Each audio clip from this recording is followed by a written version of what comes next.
Kali ini saya dari kelompok A3 akan membawakan materi yaitu tentang anggaran kas dan anggaran piutang, serta anggaran laba rugi, neraca, dan juga anggaran master.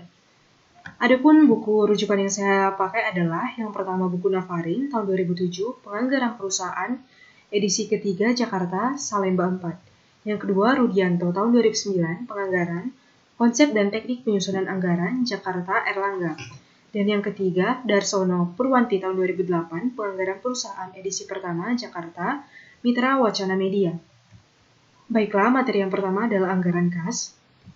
Adapun subpokok bahasannya adalah arti, tujuan, manfaat, dan faktor yang mempengaruhi anggaran kas. Dan yang kedua, menyusun anggaran kas.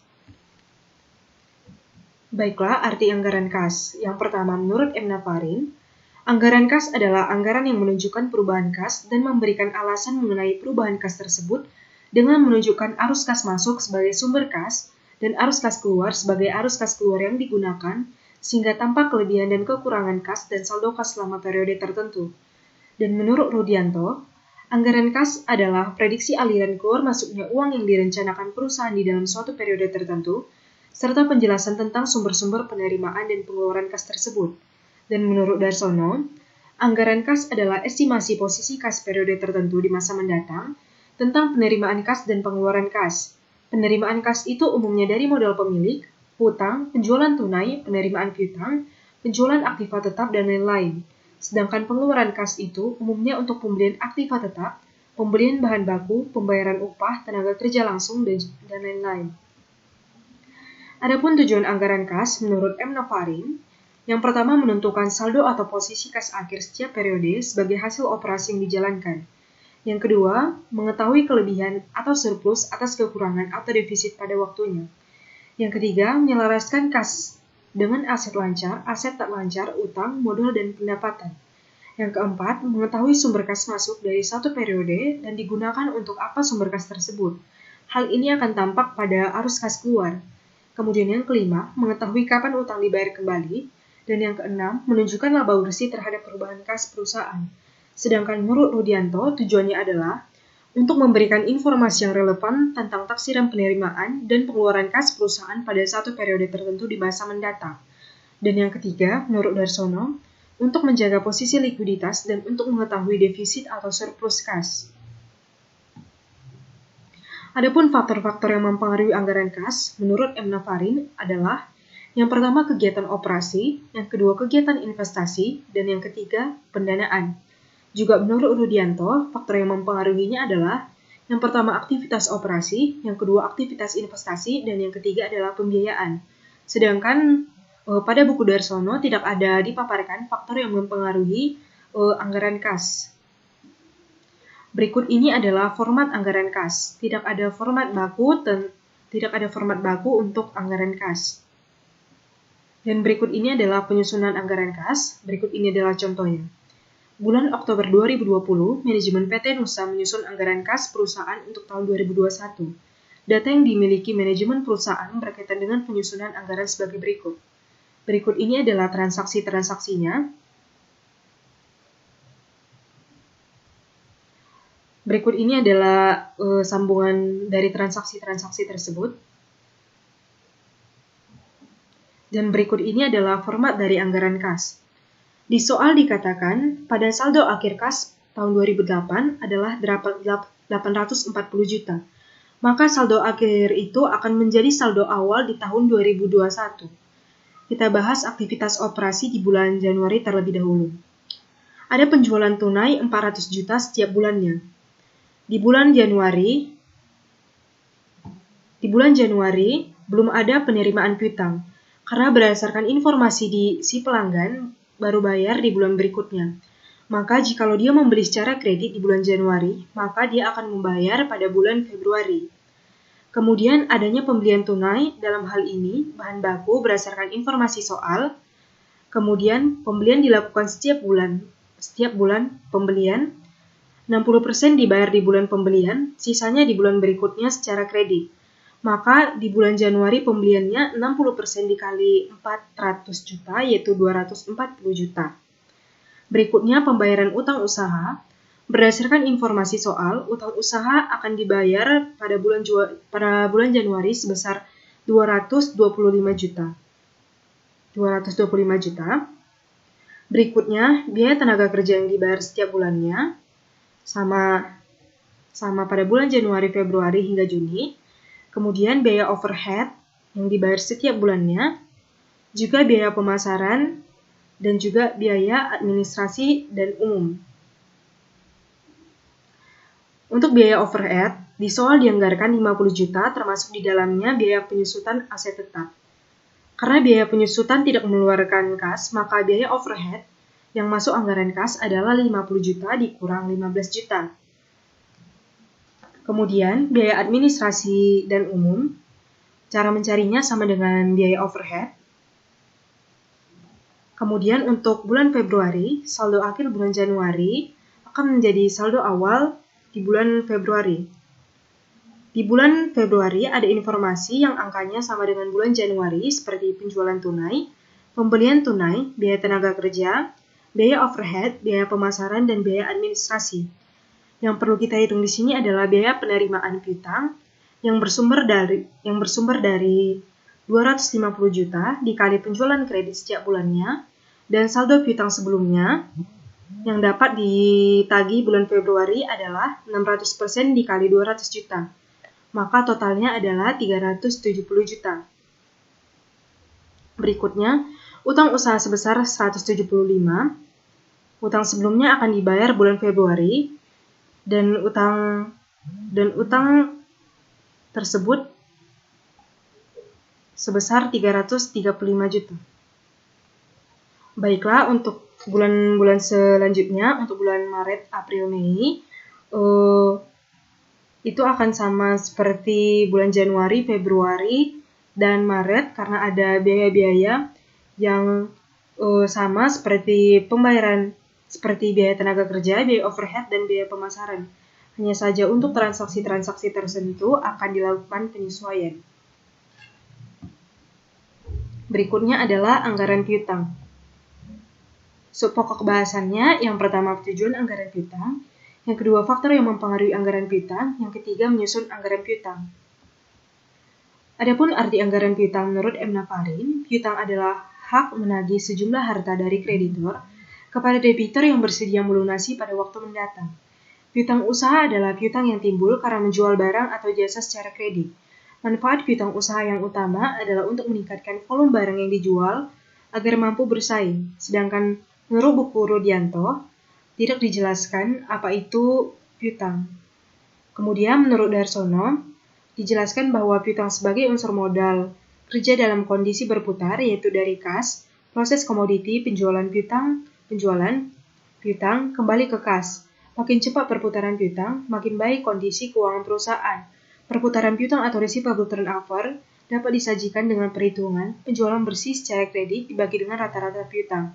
Untuk ketiga buku ini tidak ada menjelaskan apa itu definisi dari anggaran piutang, tetapi dia lebih menjelaskan apa itu piutang.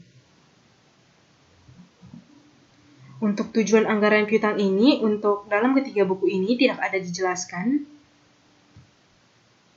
Untuk faktor yang mempengaruhi anggaran piutang, yang pertama menurut M. Nafarin ada volume barang, yang kedua jangka waktu kredit, yang ketiga pemberian potongan, yang keempat pembatasan kredit, yang kelima kebijakan penagihan piutang. Sementara menurut Rudianto tidak ada. Menurut Darsono, yang pertama volume penjualan kredit, yang kedua syarat pembayaran kredit, yang ketiga kemampuan mengumpulkan atau menagih piutang, dan yang keempat karakter penghutang atau debitur. Khusus dalam anggaran piutang tersebut. Berikut ini adalah contoh penyusunan dari anggaran piutang. Di sini ada informasinya dari bulan Januari hingga Maret, dan juga informasi-informasi berdasarkan pengalaman cara membayar pelanggan. Langkah yang pertama adalah membuat anggaran piutang. Yang kedua adalah menghitung penjualan kredit atau dengan potongan harga. Potongan penjualan karena memenuhi syarat 5/20 N/30. Penjualan kredit setelah 20 hari. Penjualan kredit atau bulan kedua setelah penjualan. pada bulan Januari tidak ada informasinya karena seharusnya data yang diinput adalah data bulan Desember. Maka setelah dihitung, kita input ke anggaran piutang usaha tersebut. Kemudian, penyusunan anggaran laba rugi neraca serta anggaran master. Untuk arti anggaran laba rugi menurut para ahli, menurut M. Nafarin, anggaran laba rugi merupakan tujuan disusunnya anggaran operasional memerlukan anggaran keuangan. Sebaliknya, anggaran keuangan memerlukan anggaran operasional. Sebagai contoh, untuk menyusun anggaran laba rugi, diperlukan anggaran persediaan atau anggaran keuangan. Seperti anggaran persediaan bahan baku, anggaran persediaan produk jadi, dan persediaan produk dalam proses. Diperlukan untuk menyusun anggaran laba rugi. Kemudian menurut Rudianto, anggaran laba adalah jumlah laba yang ingin diperoleh perusahaan melalui berbagai aktivitas operasional yang mencakup kegiatan produksi dan penjualan dalam satu periode tertentu. Ada beberapa metode dalam menyusun anggaran laba. Yang pertama adalah metode posteriori, metode priori, dan pragmatis. Sementara pada buku Darsono tidak ada dijelaskan apa itu arti anggaran laba rugi.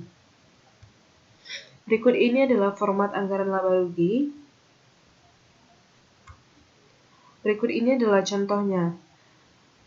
Berikut ini adalah informasi yang dibutuhkan PT Abadi untuk menyusun anggaran laba rugi tahun 2021. Langkah yang pertama adalah input informasi soal. Seperti kita ketahui, penjualannya berjumlah 600 juta.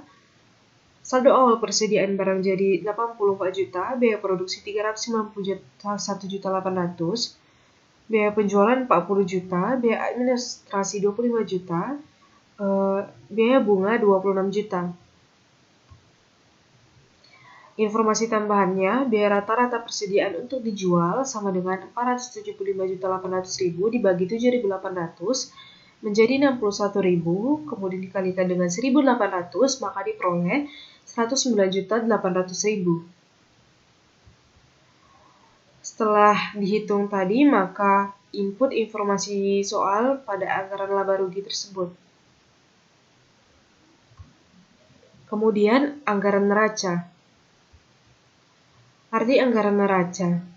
Menurut Rudianto, proyeksi neraca atau anggaran neraca adalah prediksi jumlah perusahaan beserta seluruh kewajibannya, baik kepada kreditur maupun kepada pemegang saham, pada suatu periode tertentu di masa yang akan datang. Sementara untuk menurut M. Nafarin dan Darsono, tidak ada dijelaskan apa itu arti anggaran neraca. Adapun faktor yang mempengaruhi anggaran neraca menurut Rudianto adalah ada aktiva yang terdiri dari kas, piutang usaha, persediaan, perlengkapan usaha, aktiva tetap, dan juga kewajiban yang terdiri dari utang usaha, utang bank, obligasi, modal saham, dan laba ditahan. Sementara menurut M. Nafarin dan Darsono juga tidak ada dijelaskan. Berikut ini adalah metode untuk menyusun anggaran neraca, yaitu menggunakan persamaan dasar akuntansi, yaitu aset sama dengan kewajiban ditambah dengan ekuitas. Kemudian untuk menyusun proyeksi neraca, berikut ini contoh soalnya. PT Tritanamas adalah sebuah produsen pulpen yang berlokasi di Jakarta. Berkaitan dengan proses penyusunan anggaran neraca perusahaan tersebut untuk akhir tahun 2021. Tim penyusun anggaran mengumpulkan data sebagai berikut. Dapat dilihat jumlah asetnya, maupun utang dan modalnya, yaitu 3.729 juta. Berikut ini data-data penunjangnya.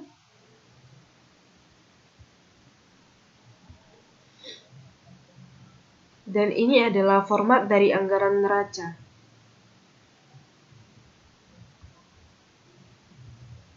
Kemudian anggaran master. Anggaran master menurut para ahli. Menurut Rudianto, anggaran komprehensif atau anggaran induk atau master budget adalah anggaran yang menggabungkan keseluruhan rencana organisasi. Anggaran induk merupakan sekelompok anggaran parsial yang memiliki hubungan erat dan terintegrasi satu dengan yang lainnya, dan disajikan dasar untuk operasi perusahaan di dalam satu periode mendatang. Sementara menurut Darsono, master budget atau anggaran induk adalah rencana keuangan yang komprehensif untuk seluruh kegiatan operasi yang terdiri dari anggaran operasi atau operation budget dan anggaran keuangan atau financial budget. Anggaran operasi terdiri dari anggaran penjualan, anggaran biaya, dan anggaran laba. Sedangkan anggaran keuangan adalah anggaran yang terdiri dari anggaran kas, anggaran belanja barang dan modal, dan neraca yang dianggarkan. Sementara menurut M. Nafarin tidak ada dijelaskan apa itu arti anggaran master. Kemudian untuk menyusun anggaran master berikut ini contohnya. PT Indomebel adalah sebuah perusahaan produsen meja. Produk perusahaan ini adalah meja tulis atau MT, meja komputer atau MK, meja belajar atau MB, dan meja makan atau MM. Pada bulan November 2008, Departemen Anggaran perusahaan ini menyajikan data sebagai berikut. Berkaitan dengan pembuatan anggaran perusahaan pada tahun 2009, dapat kita lihat total aktiva dan total kewajiban dan ekuitasnya, yaitu 4.301 juta. Berikut ini adalah informasi tambahannya. Berikut ini adalah sedangkan waktu untuk biaya overhead pabrik, jumlah biaya yang dikeluarkan diperkirakan sebesar berikut ini. Dari total biaya overhead tersebut, sebanyak 25% merupakan biaya variabel yang dibebankan secara merata kepada setiap unit produk yang diproduksi, dan sisanya merupakan biaya tetap diperkirakan selama tahun 2009. Perusahaan akan mengeluarkan biaya operasi sebagai berikut. Berkaitan dengan rencana aktivitas investasi dan aktivitas keuangan serta aktivitas operasi lainnya pada tahun 2009, bagian akuntansi diperoleh data berikut. Berikut ini anggaran penjualan wilayah pemasaran, totalnya 7.400.000. Anggaran penjualan perwira niaga untuk MTA 10.000, untuk MK diperoleh 8.000, untuk MB 6.000, dan untuk MM diperoleh 4.000. Berikut ini anggaran produksinya. Untuk MT diperoleh 8.200, MK 7.200, MB 6.100, dan MM 4.150. Dan juga anggaran kebutuhan barangnya. Anggaran pembelian bahan dan anggaran biaya tenaga kerja yang berjumlah 421.650.000. Biaya overheadnya sejumlah 200 juta. Anggaran biaya operasionalnya, anggaran labanya, anggaran kasnya, yakni 4.556.350.000. Baiklah, sekian dari video pembelajaran saya. Semoga dapat bermanfaat bagi kita semua. Terima kasih.